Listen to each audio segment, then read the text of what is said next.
안녕하세요. 알아두면 쓸만한 지식, 어디 가서 아는 척하기 좋은 이야기거리들을 소개해드리는 쓸만한 지식사전입니다.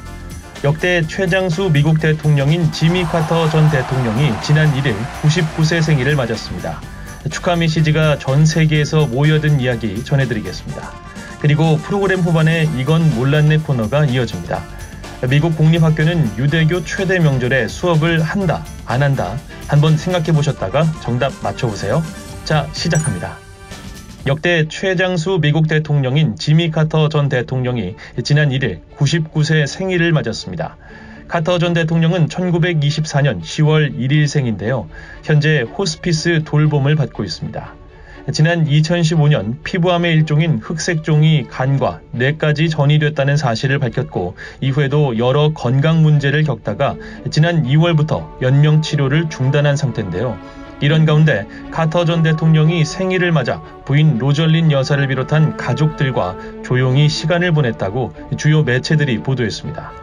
보도에 따르면 카터 전 대통령과 로절린 여사는 고향인 조지아주 애틀랜타 플레인스 자택에서 자녀와 손자, 증손자들에게 둘러싸여 축하를 받았습니다. 카터 전 대통령은 퇴임 후 출신지인 조지아주 일대를 중심으로 사회 취약계층을 위한 집짓기 운동을 주도했습니다. 헤비타트라는 공익사업인데요. 암투병 중에도 활동을 이어갔습니다.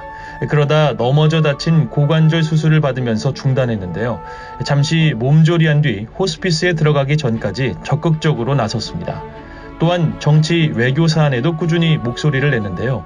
고령에도 세계 곳곳을 다니면서 평화와 인권 촉진 활동을 펼쳐왔습니다. 중국도 갔었고요. 북한을 3차례나 방문했습니다.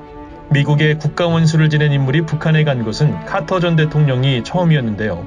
지난 1994년 판문점을 통해 방북해서 평양에서 김일성 당시 주석을 만났습니다. 그리고 2010년에도 북한에 가서 억류 중이던 미국인 아이잘론 말리 곰즈 씨를 데리고 왔는데요. 2011년에는 메리 로빈슨 전 아일랜드 대통령 등과 함께 북한을 다시 방문해 국제사회에 대북 식량 지원을 호소하기도 했습니다. 이번에 카터 전 대통령 기념사업을 하는 카터 센터로 날아든 생일 축하 메시지는 17,000건을 넘어섰습니다. 카터 센터는 미국은 물론 전 세계에서 보내온 축하 메시지와 사진을 디지털 모자이크로 만들어 센터 홈페이지와 애틀랜타의 메르세데스 벤츠 스타디움, 하치필드 잭슨 국제공항 등에 공개하고 있는데요. 워싱턴 포스트는 지난 2월 의료진이 카터 전 대통령의 남은 생은 일주일 정도라고 진단했지만 여전히 그는 TV 뉴스를 챙겨보고 가까운 친지들과 현안에 관해 토론까지 한다고 근황을 전했습니다. 아울러 내년 대선 동향을 체크하고 자신이 응원하는 애틀랜타 브레이브스의 경기를 관람하는 중이라고 덧붙였습니다.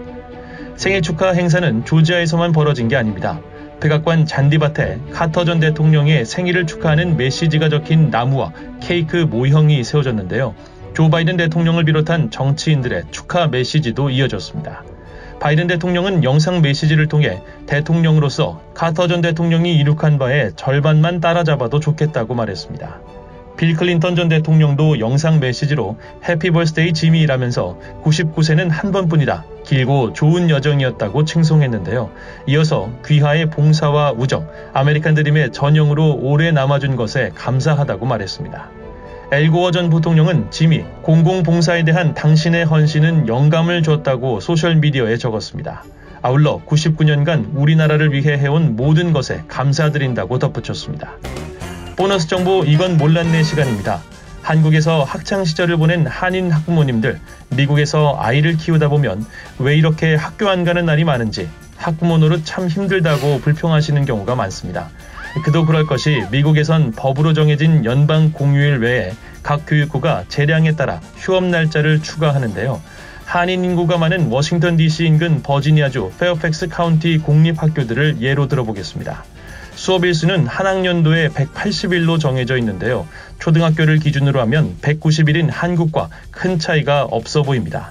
하지만 중학교, 고등학교로 올라가면 상당히 차이가 벌어지는데요.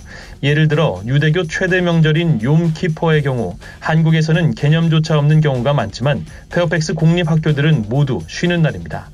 미국은 여러 인종과 문화적 배경을 가진 사람들이 함께 사는 사회라 다양한 기념일들을 공립학교에서 두루 챙겨주고 있는 건데요. 최근 뉴욕주에서는 음력설을 관내 공립학교들이 지켜야 할 공식 기념일로 지정하기도 했습니다. 그런데 정해진 수업 일수 중에서도 각종 종교일과 선생님들 교육받는 날, 이런 날들은 수업을 안 하는 경우가 있습니다. 학생들이 학교에 안 가면 미국에선 학부모 입장에서 간단한 문제가 아닙니다. 아이를 돌보느라 일터에 나가는데 차질이 생길 수도 있기 때문인데요. 이전 영상에서 설명해드린 것처럼 미국에선 일정한 나이가 되지 않은 아이를 집에 놔두고 외출하면 실정법 위반으로 처벌 대상이 됩니다. 그래서 부모가 출근하는 날 아이가 학교를 쉬면 베이비시터를 급히 고용하거나 아이를 보낼 곳을 찾아야 하는데요. 여러분은 어떻게 생각하시나요? 다양한 명목으로 쉬는 날이 많은 미국 학교. 일단 학교에 아이들을 불러 모으는 한국 학교. 어느 쪽이 좋아 보이시나요? 아래 댓글란에 여러분들의 의견을 적어주세요. 자, 오늘 쓸만한 지식사전은 여기까지고요. 다음 시간에 더 알찬 내용 가지고 찾아뵙겠습니다. 다음에 또 만나요.